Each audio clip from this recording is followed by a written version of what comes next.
Mind में exist करता है वो ही रियल है। हो गया। ये रियलिज्म बिलीव करता है कि एक ऑब्जेक्टिव ऑर्डर हमारा माइंड में जो बना हुआ है इंडिपेंडेंटली जो एग्जिस्ट करता है उसी के ऊपर क्या करता है कि रियलिज्म बिलीव करता है।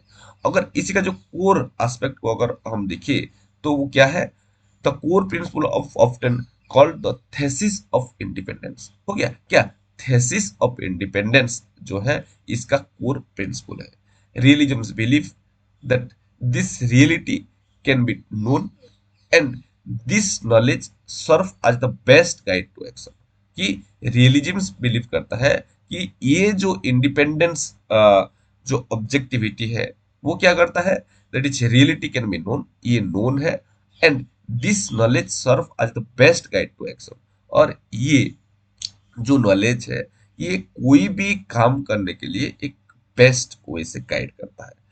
इसी का फर्स्ट प्रिंसिपल को अगर हम देखें, दैट इज क्या, थेसिस ऑफ इंडिपेंडेंस। इसका मतलब क्या है, reality knowledge and value exist independently of the human mind. कि देखिए ये जो रियलिटी नॉलेज और वैल्यू जो है ये ह्यूमन माइंड में इंडिपेंडेंटली क्या करता है, एग्जिस्ट करता है। बहुत बार क्वेश्चन यहाँ से पूछा गया है थेसिस ऑफ इंडिपेंडेंस ये कौन सा फिलोसफी का एक प्रिंसिपल है, वो है रियलिज्म।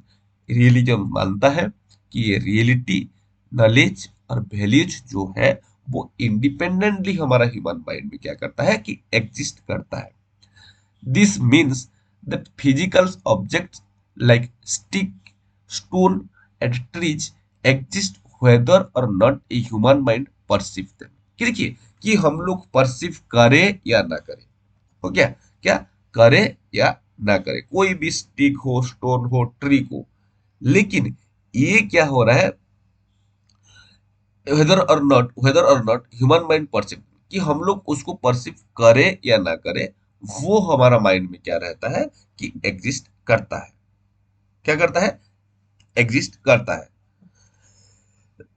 और एक बार देखिए, this means physical object like stick, stone and trees exist whether और not a human mind perceive them. हो गया कि ये करे या ना करे, मतलब एक स्टिक है या नहीं, एक स्टोन है या नहीं, ट्री है या नहीं, इसको क्या करता है कि ह्यूमन माइंड परसीव जब करता है तब जाकर एक्सेप्ट करता है।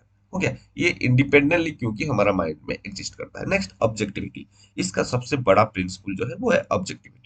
Realism emphasises that what is known is what is experienced. कि वो सारे के सारे चीज को नोन मानता है, वो सारे के सारे चीज को ऑब्जेक्टिव मानता है, जो जिसको कि एक ह्यूमन, हो गया, एक इंडिविजुअल एक्सपीरियंस करता है उसको वो नोन मानता है। The world is composed of matter in notion operating according to inherent law. और ये वर्ल्ड जो है वो किसी में कंपोज्ड है, वो मैटर इन मोशन जो है उसी का कंपोज्ड है, और उसी के साथ साथ operating according to inherent law, और हमारा जो इनहेरिएंट लॉ है उसी के थ्रू ये ऑपरेट हो रहा है। Truth is seen as observable fact and knowledge is gain through sensory perception. हो गया, जो ट्रूथ जो है इसको ये ऑब्जर्वेबल फैक्ट है, और नॉलेज जो है उसी को हम लोग क्या कर सकते हैं कि सेंस ऑर्गन के थ्रू, सेंस ऑर्गन के थ्रू हम लोग क्या कर सकते हैं, परसीव उसको कर सकते हैं। ये है ऑब्जेक्टिविटी। कॉन्ट्रास्ट विद आइडियलिज्म, और रियलिज्म किसी की कौन सा फिलोसफी के साथ कॉन्ट्रास्ट करता है, वो आइडियलिज्म के साथ। Realism is to certain extent a reaction against abstractness and other worldliness of idealism. ये देखिए, जब आइडियलिज्म का रिएक्शंस में एक फिलोसफी आया था वो है रियलिज्म। हो गया, while idealists believe ideas are only true reality, realists reject the notion, affirming the reality and objectivity of the physical world। कि देखिए आइडियलिस्ट मानता है कि नहीं, जो आइडियल जो है वो क्या है कि वो ही ट्रू है। हो गया, वो ओनली ही ट्रू है, वो एक ही ट्रू है। लेकिन रियलिस्ट ये जो नोशन है इसको रिजेक्ट करता है और एफ्रेम करता है the reality and objectivity of the physical world. कि ये जो फिजिकल वर्ल्ड का जो रियलिटी है और ऑब्जेक्टिविटी है उसी के ऊपर वो एम्फसाइज करता है।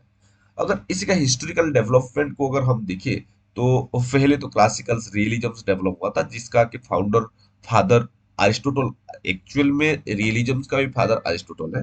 हो गया। क्योंकि जो फास्ट टाइप का रियलिज्म, क्लासिकल रियलिज्म आया था, उसका फाउंडर और फादर कौन है? अरिस्टोटल है। हो गया। Well defined realism find its genesis in Plato's public Aristotle. हो गया। प्लाटोज प्यूपिल अरिस्टोटल, आप लोग को पता है, तीन फिलोसोफर थे, एक प्लाटो, अरिस्टोटल, हो गया, प्लाटो सोक्रेटिस, प्लाटो अरिस्टोटल। हो गया। ये तीनों एक दूसरे के क्या थे कि टीचर एंड स्टूडेंट थे। और प्लाटो का जो डायरेक्ट स्टूडेंट थे वो अरिस्टोटल थे। प्लाटो फादर थे किसका? आइडियलिज्म का। उनका आइडिया को जो उनका स्टूडेंट है वो चैलेंज किया था, और एक नया जो फिलोसॉफी है उसका एमर्जेंस हमको देखने के लिए मिला था, और जिसको कि हम लोग रियलिज्म बोलते हैं। और क्लासिकल रियलिज्म में अरिस्टोटल बोलते हैं, believes that while ideas might be important, a proper study of matter could lead a better or more distinct idea। कि अरिस्टोटल मानते थे उनका गुरु का बात को, कि हाँ, जो आइडियाज जो है वो माइट भी क्या हो सकता है कि इम्पोर्टेंट हो सकता है। हो गया क्या? माइट बी इम्पोर्टेंट हो सकता है, लेकिन a proper study of matter could lead to better and more distinct idea. लेकिन कि जब हम लोग मैटर के ऊपर स्टडी कर रहे हैं, ये एक हमको बहुत ही अच्छा और एक डिस्टिंक्ट आइडिया क्या कर सकता है? प्रोवाइड कर सकता है।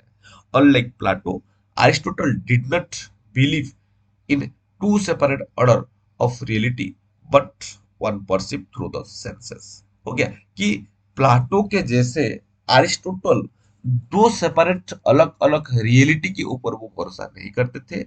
इनके हिसाब से वो जिसी को सेंस कर पाते थे उसी को ही क्या मानते थे कि ये ही रियल है। जिसी को परसीव कर पा रहे हैं वो ही रियल है, जिसी को परसीव नहीं कर पा रहे हैं वो रियल नहीं है। He saw ideal form of component of actual material object. Next, इनके बाद एक थेसिस्टिक और रिलीजियस रिलीजियस रियलिज्म आया था, जिनका कि फाउंडर को अकिन्स और मैर्टेन्स को मानते हैं, थॉमस अकिन और जैक्स मैर्टेन्स को मानते हैं। और ये जो फॉर्म है रियलिज्म का, this form synthesizes Aristotle's natural realism with Christian doctrines. कि देखिए कि ये एक तरह का फिलोसफी था, जहाँ की अरिस्टोटल का जो ये नेचुरल क्लासिकल रिलीजन्स के साथ क्रिश्चियनिटी जो रिलीजियंस है उसको क्या कर दिया था? ब्लाइंड कर दिया गया था। हो गया। और थॉमस अकिन को इनका फाउंडर माना जाता है। Integrated Aristotelian philosophy and Christianity, viewing human as rational animal in a rational world capable of understanding. हो गया। और ये मानते थे कि जो ह्यूमन जो है ये एक तरह का रेशनल एनिमल है, ये रेशनल वर्ल्ड में रहता है और वो केपेबल है कोई भी चीज को समझने के लिए। Hawking held a dualistic doctrine of reality, encompassing both matter and form, and material and spiritual side of humankind। देखिए कि ये प्लाटो का जैसा एक तरह से थे, कि प्लाटो तो भी दो सेपरेट जो चीजें हैं उसके ऊपर वो बिलीव करते थे, लेकिन नहीं, प्लाटो बिलीव करते थे लेकिन अरिस्टोटल उसका अगेंस्ट में थे। अरिस्टोटल बोलते थे क्या? कि नहीं, कुछ नहीं है, वो भगवान भगवान कुछ नहीं है, सिर्फ जिसको हम लोग परसिव कर पाते हैं, सारे के सारे जो मेटेरियल चीजें हैं वो क्या है कि वो रियल है। लेकिन जो थेसिस्ट रियलिजम्स जो आए, अकिन बोले कि नहीं, दो तरह का रियलिटी है, एक तो मैटर और उसका फॉर्म, और दूसरा वाला क्या है? Matter and spiritual side of humankind. ये दो क्या करता है कि ये दोनों रियल है। क्वेश्चन बहुत बार आया है यहाँ से भी, तो इसको थोड़ा ठीक से याद करना। कंफ्यूज बहुत सारे बच्चे हो जाते हैं कि अरिस्टोटल और अकिन के बीच में। ओके। मॉडर्न रियलिज्म को अगर देखिए तो उसका जो फाउंडर है वो बेकन, लॉक इनको माना जाता है, लेकिन बेकन को उसका क्रेडिट दिया जाता है। ओके। और बेकन, आपको लोग को मैं बोल चुका हूँ, एक साइंटिफिक मेथड लेकर आए थे जिसको कि हम लोग बोलते हैं कि इंडक्टिव मेथोडोलॉजी। हो गया। और ये एकदम वर्ल्ड में हलचल मचा दिया था, और नया नया थ्योरी का एमर्जेंस और बार्थ दिया था। और जॉन लॉक को अगर हम देखें, उनका जो टैबुला रासा कंसेप्ट जो कि आइडियलिज्म का एक पार्ट है, लेकिन चैलेंज करता है कौन? कि हमारा रियलिज्म। हो गया क्या? रियलिज्म हमारा क्या करता है कि चैलेंज करता है कि माइंड टैबुला रसा नहीं है। ऐसे ऐसे रियलिस्टिक फिलोसोफर जो है वो लोग चैलेंज करते हैं, क्वेश्चन में आ सकता है। Okay, Bacon emphasize direct observation of nature to build knowledge. कि बेकन जो है वो एम्फासाइज करते हैं कि डायरेक्ट एम्फासाइज डायरेक्ट ऑब्जर्वेशंस के ऊपर। हो गया कि नॉलेज को बिल्ड करने के लिए वो डायरेक्ट ऑब्जर्वेशंस के ऊपर क्या करते हैं कि एम्फासाइज करते हैं। लेकिन लॉक को अगर हम देखें, वो एक एम्पिरिसिस्ट थे। वो respected the concrete and practical, distrusting abstract idealism. हो गया, वो जो कॉन्क्रीट एस्पेक्ट है, प्रैक्टिकल चीजें हैं, उसको रेस्पेक्ट करते हैं, उसको एक्सेप्ट एक्सेप्ट कर देते हैं। डिस्ट्रस्टिंग एब्स्ट्रैक्ट आइडियलिज्म, लेकिन जो एब्स्ट्रैक्ट चीजें हैं उसी के ऊपर लॉक बिलीव नहीं करते थे। He believed what he know and what is experience. हो गया, coming from the qualities of object. और जॉन लॉक भी बेकन्स का जैसे क्या करते थे कि उसके ऊपर वो भरोसा करते थे जो उनको पता है, और जो वो एक्सपीरियंस किए हैं वो उनको रियलिटी मानते थे। हो गया, लेकिन अगर हम लोग कंटेम्प्रेरी रियलिज्म को देखें तो बहुत सारे फॉर्म इसको देखने के लिए मिलता है, बहुत सारे फिलोसोफर इसको सपोर्ट करते हैं। It largely develop around science and philosophical problem in the 20th century, associated with logical positivism and linguistic analysis. की आप लोग को पता है एक लॉजिकल पॉजिटिविज्म एक मूवमेंट चला था। हो गया, लिंग्विस्टिक एनालिसिस एक तरह का मूवमेंट आया था। इसके बाद एक नया तरह का रियलिस्टिक फिलोसफी दुनिया में देखने के लिए मिल रहा था। अल्फ्रेड नॉट व्हाइट हेड इनको ये एक बहुत अहम रोल प्ले किए थे 20th century realism realistic movement में। Rejected the absolute separation of objective reality and subjective mind. जो अभी तक क्या कर रहे थे, जो रियलिस्टिक फिलोसोफर जो है वो ऑब्जेक्टिव रियलिटी और सब्जेक्टिव माइंड के अंदर एक एब्सोल्यूट सेपरेशन क्या किए थे, और एब्सोल्यूटली सेपरेशन जो है वो कर रहे थे। लेकिन व्हाइट हेड क्या किए, उसको वो जो नोशन है उसको वो रिजेक्ट किए, और ये दोनों को एक साथ लेकर आए। और इसके लिए एक नया कॉन्सेप्ट आया था, वो है लिविंग आइडिया, जो कि बहुत बार क्वेश्चन में पूछा जाता है। लिविंग आइडियाज इसी को कौन दिए थे? इसको व्हाइट हेड दिए थे। ये किसी का कॉम्बिनेशन है, ऑब्जेक्टिव रियलिटी और सब्जेक्टिव माइंड जो है, ये दोनों का ये कॉम्बिनेशन है। क्या? Living ideas which is connected with learner experience and applied to the material world. हो गया कि ये लिविंग आइडियाज क्या है कि ये जो लर्नर का जो एक्सपीरियंस है उसी के साथ कनेक्टेड है, और ये जो हमारा मटेरियल वर्ल्ड है उसी में इसी को क्या किया जा रहा है कि अप्लाई किया जा रहा है। उसके बाद बर्ट्रैंड रसेल को अगर हम देखें, वो वैल्यू दिए थे साइंस एंड इट्स मेथड। हो गया, साइंस और मेथड के ऊपर वो ज्यादा फोकस किए थे for arriving A philosophical construction, focusing on verifiable details data, जिसको कि हार्ड डाटा बोला जाता है। कि ये साइंस और इट्स साइंटिफिक इट्स मेथड के ऊपर ये एम्फासाइज किए थे, और एक फिलोसॉफिकल कंस्ट्रक्शन का बात बोल कर रहे थे, जो कि वेरीफाइबल होता था और डिटेल होता था। उसके बाद हिलरी पुटनेम जो है वो एक अहम रोल प्ले किए थे, और इनका भी एक जो फिलोसफी था उसको इंटरनल रियलिज्म बोला जाता है। क्वेश्चन आ सकता है, लेकिन ये बहुत इन डेप्थ वाला चीजें है। हो गया, पुटनेम जो है वो उनका जो फिलोसफी है उसको इंटरनल रियलिज्म्स बोला जाता है, और कोई कोई उसको प्राग्मेटिक रियलिज्म्स भी बोलते हैं। हो गया, क्वेश्चन आ सकता है कि हु वाज द फाउंडर और who is the founder of pragmatic realism, internal realism. Okay, इस तरह से क्वेश्चन बन सकता है, लेकिन ये बहुत डीप है, ये फिलोसफी वाले बच्चे को थोड़ा ज्यादा अच्छे से पता रहना चाहिए। Accepting an objective reality but emphasizing conceptual reality। कि ये जो पुटनेम थे वो तो एक्सेप्ट करते थे ऑब्जेक्टिव रियलिटी को, लेकिन उसका जो एम्फासाइज है वो किसी के ऊपर था, वो कंसेप्चुअल रिलेटिविटी के ऊपर था। हो गया, what is mean by object depend on conceptual scheme used. उनके हिसाब से ये ऑब्जेक्टिव का मीनिंग क्या है, ये किसी के ऊपर डिपेंड करता है, जो हमारा जो कॉन्सेप्चुअल स्कीम है, वो कॉन्सेप्चुअल स्किल ही डिटरमाइन करता है कि ऑब्जेक्ट, ये जो ऑब्जेक्ट है इसका मतलब क्या है। उसके बाद जॉन आर सेल की अगर हम देखिए, वो एक्सेप्ट करते थे जो ट्रेडिशनल रियलिस्ट है उनका व्यू पॉइंट को, जो कि about external world independent of human mind and the truth correspond to this external world। इनके हिसाब से ये रियलिटी जो है, जो ट्रेडिशनल रियलिस्ट जैसे बोल रहे थे कि एक्सटर्नल वर्ल्ड जो है वो ह्यूमन माइंड से एकदम इंडिपेंडेंट है, उसी के ऊपर वो एम्फसाइज करते थे। And that truth correspond to this external world, और उनके हिसाब से ये ट्रूथ जो है वो कॉरेस्पॉन्डिंग है किसी के साथ, कि एक्सटर्नल वर्ल्ड के साथ। लेकिन ये डिस्टिंग्विश करते थे brute fact independent of social institution and social fact. जो ब्रूट फैक्ट और जो सोशल फैक्ट, ब्रूट फैक्ट का मतलब क्या है, वो सारे के सारे चीज जो कि सोशल इंस्टीट्यूशन से इंडिपेंडेंट रहता है उसको ब्रूट फैक्ट बोला जाता है। वो और सोशल फैक्ट के अंदर वो एक तरह का डिस्टिंग्विश कर रहे थे।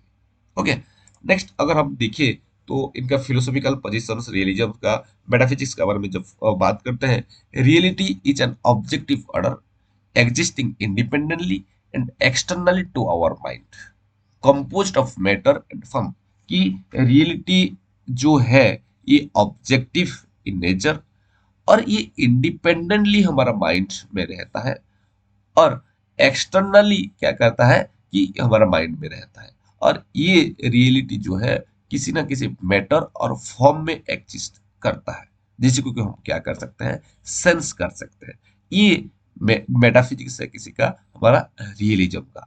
The physical world is the primary reality, the universe is like a chain machine operating according to natural law. याद रखना, ये जो स्टेटमेंट है बहुत ही अहम है, कभी भी क्वेश्चन में पूछा जा सकता है। That also apply to moral, psychological, social, political and economic sphere. देखिए, ये फिजिकल वर्ल्ड जो है ये क्या है, ये ही है प्राइमरी रियलिटी। इसके लिए ये जो फिलोसोफर है, रियलिज्म है, ये लोग मानते थे तो universe is like a jade machine operating according to the natural law.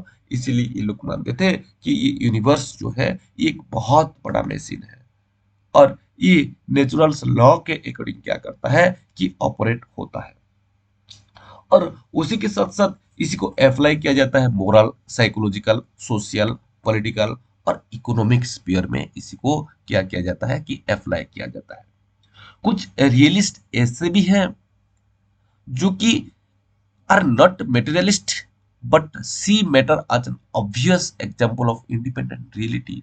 जो लोग मेटेरियलिस्टिक नहीं है लेकिन फिर भी वो लोग जो रियलिटी जो है, हो गया, उसका इंडिपेंडेंस के ऊपर, इंडिपेंडेंस रियलिटी ऑफ रियलिटी के ऊपर क्या करते हैं कि भरोसा करते हैं। अगर हम लोग थेसिस्ट, जो रिलीजियस रियलिस्ट है, उनका बात करें, वो लोग क्या बोलते हैं, reality as having both natural and super natural realisms. कि जो थेसिस्ट रियलिस्ट जो है वो लोग बोलते हैं कि रियलिटी जो है वो naturals as well as supernatural है, with the natural world open to reason and the supernatural to intuition, revelation and faith। उनके हिसाब से नेचुरल मतलब क्या है, ये नेचुरल वर्ल्ड ही रियल है, लेकिन सुपर नेचुरल का जब बात करते हैं, इंट्यूशन, रिवेलेशन, फेथ, ये क्या है कि ये रियलिटी है। Okay, this is all about metaphysics of realism. लेकिन अगर हम लोग एपिस्टेमोलॉजी का बात करें, नॉलेज, आपको पता है एपिस्टेमोलॉजी मतलब दिमाग पे नॉलेज ही आना चाहिए, क्योंकि ये नॉलेज का ऊपर ही बात करता है। Knowledge is gain through sensation and abstraction. कि ये रियलिस्ट फिलोसोफर बिलीव करते हैं कि नॉलेज वो नॉलेज जो कि हमको सेंसेशन और एब्स्ट्रैक्शन के थ्रू मिला है वो ही रियल है, और नॉलेज को हम लोग सेंस करके और एब्स्ट्रैक्शन के थ्रू ही क्या कर सकते हैं कि गेन कर सकते हैं। Sensation involve physical organ bringing अस इनटू कांटेक्ट। हम लोग जो डिस्कशन कर चुके हैं, सेंसेशन का मतलब क्या है, वो सारे के सारे नॉलेज, वो सारे के सारे इंफॉर्मेशन जो कि हमारा सेंस organ के थ्रू हम लोग सेंस करके परसीव करते हैं, उसी को हम लोग क्या बोलते हैं कि सेंसेशन बोलते हैं। अब्स्ट्रक्शन का बात अगर करें, sort of sensory information to extract the senses of an object. हो गया। Next, truth is viewed as an observable fact. इनके हिसाब से ट्रूथ जो है वो एक तरह का ऑब्जर्वेबल फैक्ट है। Knowledge is accurate when it correspond to the object in reality. हो गया। ये ट्रूथ जो है ये एक तरह का ऑब्जर्वेबल फैक्ट है, और नॉलेज जो है वो एक्यूरेट रहता है जब ये जो रियलिटी ऑफ ऑब्जेक्ट के साथ कॉरेस्पॉन्ड होता है, तब ये क्या होता है, नॉलेज एक्यूरेट रहता है। जब ये अलग अलग रहते हैं, नॉलेज एक तरह का रहता है और उसका ऑब्जेक्टिव रियलिटी अलग तरह से रहता है, तो वो एक्यूरेट नहीं रहता। This is known as correspondence theory of truth. इसको भी क्वेश्चन में पूछा जा सकता है कि ये कॉरेस्पॉन्डेंस थ्योरी ऑफ ट्रूथ क्या है, कि जो हमारा जब नॉलेज और ऑब्जेक्ट ऑफ रियलिटी कोरेस्पॉन्डिंग रहते हैं, तब कोरेस्पॉन्डिंग होता है, तब उसी को हम क्या बोलेंगे, कोरेस्पॉन्डेंस थ्योरी ऑफ ट्रूथ हम लोग बोलते हैं। Realists use the inductive method, deriving general principle from observation of the natural world. They value critical region added by observation and experimentation. कि रियलिस्ट जो है वो इंडक्टिव मेथड के ऊपर क्या करते हैं, ज्यादा करके फोकस करते हैं। क्या करते हैं, फोकस करते हैं। Scientific prescription and filtered form of scientific methodology and not primordial conscious perception. Next, अगर हम लोग एक्जियोलॉजी का बात करें, वैल्यू का बात करें, values are objective derived from observation of nature and its inherent law. कि इनके हिसाब से ये वैल्यू जो है वो ऑब्जेक्टिव है, जिसी को कि हम लोग ऑब्जर्वेशन ऑफ नेचर के थ्रू गेन किए हैं, और उसके साथ साथ जो इनहेरिएंट लॉ है उसी के थ्रू हम गेन किए हैं। They are permanent because they are rooted in stable universe. और ये वैल्यू जो है ये क्या है, ये परमानेंट है, क्योंकि ये एक जो स्टेबल यूनिवर्स है उस वहां से हम लोग क्या किए हैं कि इसको एक्वायर किए हैं, और वो उसका रूट है। Aesthetic criteria reflect the logic and order of the universe, pre-representing the rationality of nature in pattern, valence, line, and form. Photography, from this perspective, qualifies as an art form. Logic का बात करें, logic is both inductive and deductive. Inductive और deductive होता है। Induction move from specific observation to general principle. और ये induction के बाद हम लोग कर चुके हैं, जहाँ की हम लोग स्पेसिफिक टू जनरल की तरफ जाते हैं, और डिडक्शन जहाँ की हम लोग क्या करते हैं, जनरलाइज चीज से हम लोग स्पेसिफिक की तरफ आते हैं। The establishment of scientific laws depend on verifiable fact और फैक्चुअल डाटा। हो गया। ये दोनों इंडक्टिव और डिडक्टिव के ऊपर भरोसा करता है, लेकिन उसका जो प्राइमरी फोकस है वो इंडक्टिव के ऊपर ही रहता है। Realism as a philosophy of education. अगर हम लोग देखिए इसका एजुकेशनल इम्प्लीकेशन है, इम्प्लीकेशन को, जो कि हमारे लिए बहुत ही इंपॉर्टेंट है। तो फर्स्ट एम ऑफ एजुकेशन आता है to aid human being in attaining happiness और गुड लाइफ। जो उसका फर्स्ट ऑब्जेक्टिव है वो क्या है, कि जो हैप्पीनेस प्रोवाइड करना इसका मेन ऑब्जेक्टिव है, और गुड लाइफ प्रोवाइड करना क्या, ये रियलिस्टिक फिलोसफी रियलिजम्स का क्या है, कि मेन एम ऑफ एजुकेशन है और कोर एम ऑफ एजुकेशन है। To cultivate human rationality and intellect of their fullest, developing rational power so that the good life can be achieve. उसके साथ साथ जो रेशनैलिटी है उसको कल्टीवेट करना, ह्यूमन रेशनैलिटी को, और जो हमारा इंटेलेक्ट है उसका कैसे फुलेस्ट डेवलपमेंट हो सके उसके ऊपर बात करना, उसके उसके लिए कल्टीवेट करना, और जो रेशनल पावर है एक गुड लाइफ के लिए उसको अचीव करना, ये क्या है, ये भी रियलिस्टिक फिलोसफी का एक तरह का एम है। to encourage individual to define and realize themselves by exercising their potential for excellence and to integrate various life role rationally। ठीक है। और उसके साथ साथ ये जो इंडिविजुअल है उनको एनकरेज करना, किसके लिए, to define and realise themselves, कि उनको खुद को डिफाइन करने के लिए, रियलाइज करने के लिए, जैसे वो लोग को एनकरेज करना by exercising their potential for excellence, की उनका जो पोटेंशियल है उसी को यूज करके कैसे वो लोग खुद को रियलाइज कर सके, हो गया, खुद को कैसे डिफाइन कर सकते, उसके ऊपर हम लोग क्या करते हैं कि ज्यादा ध्यान देते हैं, ये रियलिस्टिक फिलोसफी का हिसाब से। Next, for secular realist, aims include understanding the material world through the scientific method and using it for survival and technological advancement।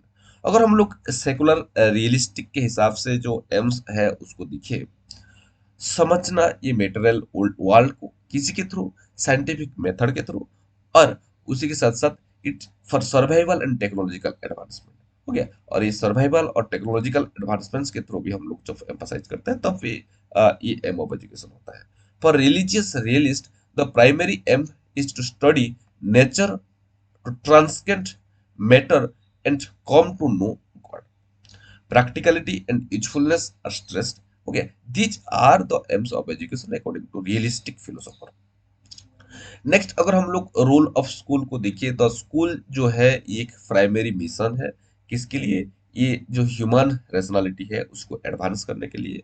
और इसी का एक फंक्शन क्या है, transmit knowledge that has been verified by empirical science and natural law, हो गया। वो सारे के सारे नॉलेज, हो गया, को ट्रांसमिट करना चाहिए, जिसको कि इम्पेरिकल साइंस के थ्रू और नेचुरल साइंस के थ्रू क्या किया गया है जा सकता है, कि वेरीफाई किया जा सकता है।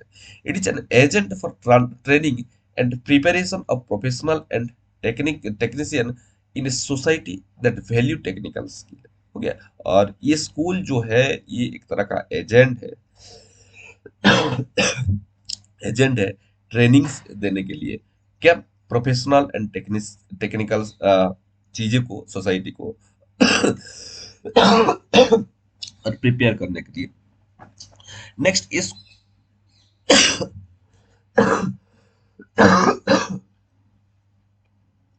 स्कूल जो है वो क्या करता है, should return the basic study of like mathematics and sciences, moving away from fad and fridge.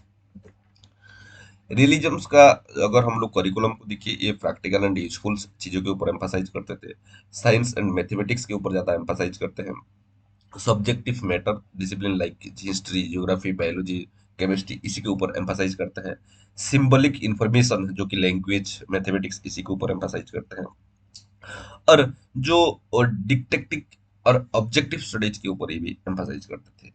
In time of turmoil there is tendency to emphasize basic factual data and subject like reading, writing and arithmetic, इसी के ऊपर ये लोग focus करते थे।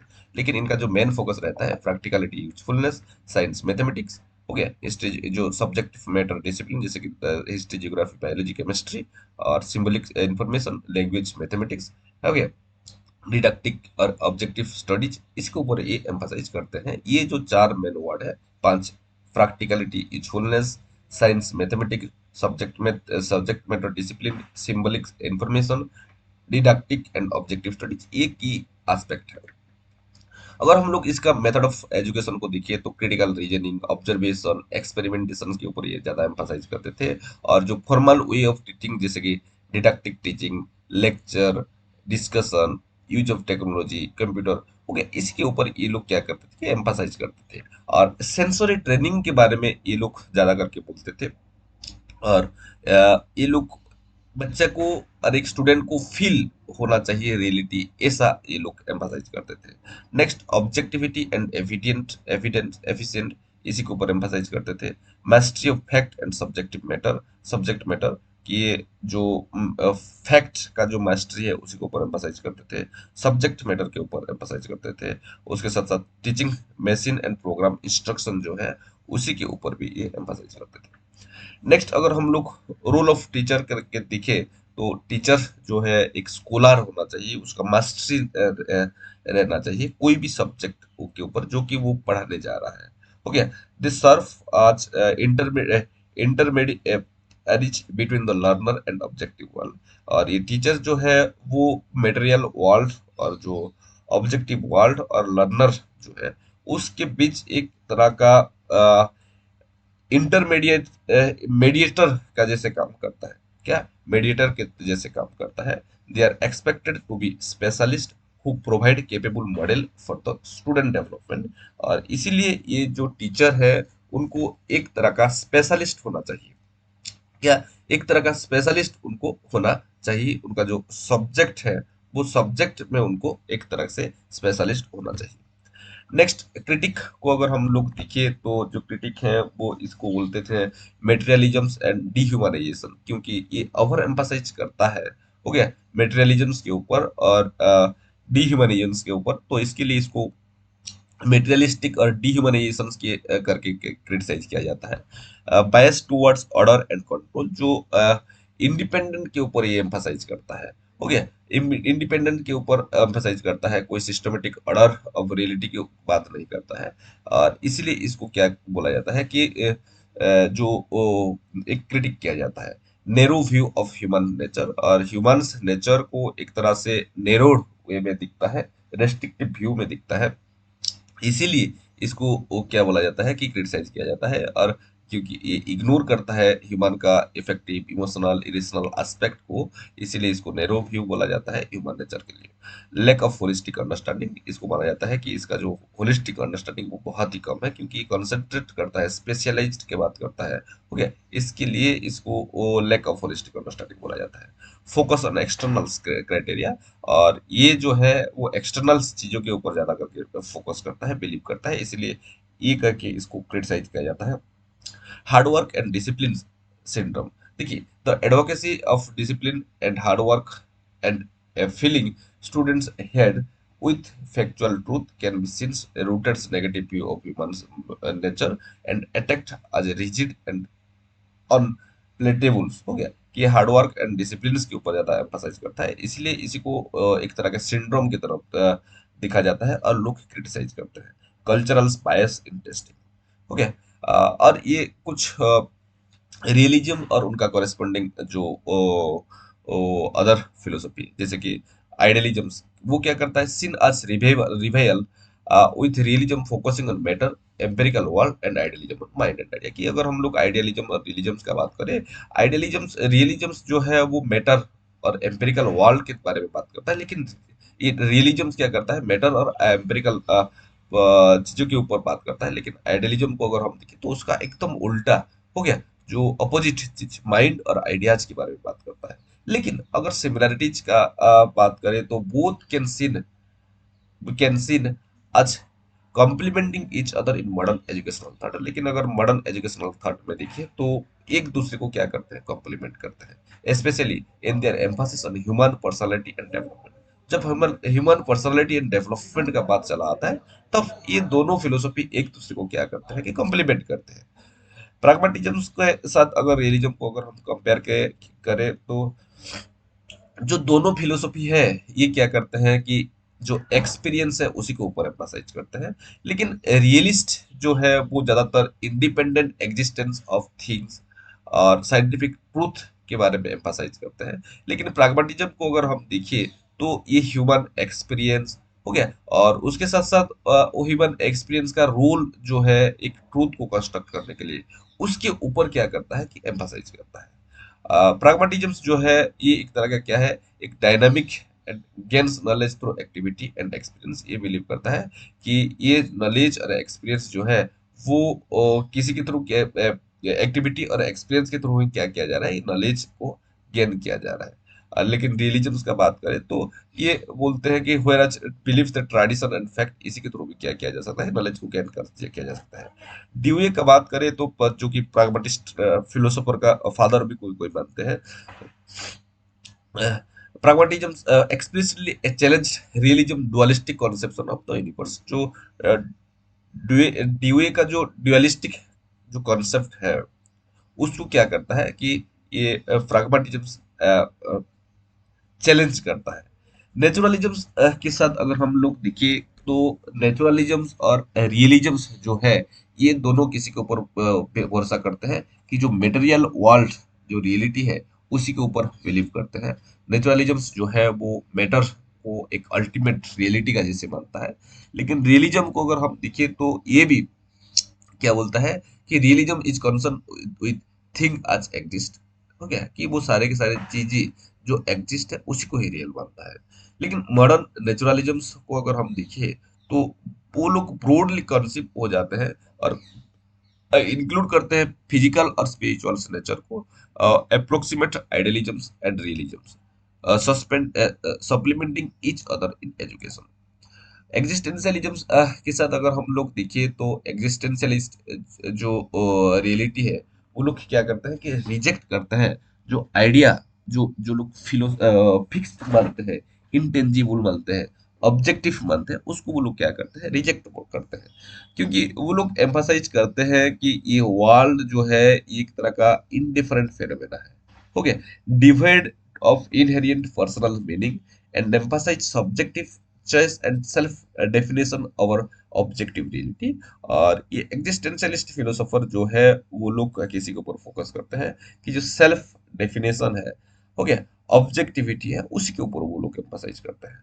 Post modernism और एक point है phenomenology. Phenomenology a method associated with existentialism. आप लोग को पता है कि फेनोमेनोलॉजी जो है वो एग्जिस्टेंशियलिज्म का एक सुप्रीम और कोर मेथड है, can be seen as a form of empiricism in seeking meaning through conscious experience। और इसी को क्या माना जाता है कि जो नॉलेज एक्वायर करने के लिए ये एक तरह का कॉन्शियस एक्सपीरियंस है, but it question scientific description and abstraction. हो गया, लेकिन इसका जो question scientific description and abstraction ये क्या है, ये क्वेश्चनेबल रहता है। नेक्स्ट, पोस्ट मॉडर्निज्म का बात करें तो ये एंटी रियलिस्ट है, क्योंकि ये लोग रिजेक्ट करते हैं क्लेम को अब fixed world independent of the mind, ये जो वर्ल्ड है वो माइंड से इंडिपेंडेंट है। इसी को ये लोग क्या करते हैं कि रिजेक्ट करते हैं, और ये लोग मानते हैं कि single true description of truth is correspondence. हो गया, क्योंकि ये लोग कॉरेस्पॉन्डेंस थ्योरी ऑफ ट्रूथ जो है उसी के ऊपर पोस्ट मॉडर्निज्म बिलीव करता है, realisms believe करता है। They view traditional philosophical system, especially realism, as social construction and discourage use for social economic dominance। जन सरले को अगर हम देखें वो लोग डिफेंड करते हैं रियलिज्म को against the post modernism challenge. Post modernism sees realities as a composite of the interaction between ideas and experience influenced by socio-cultural environment।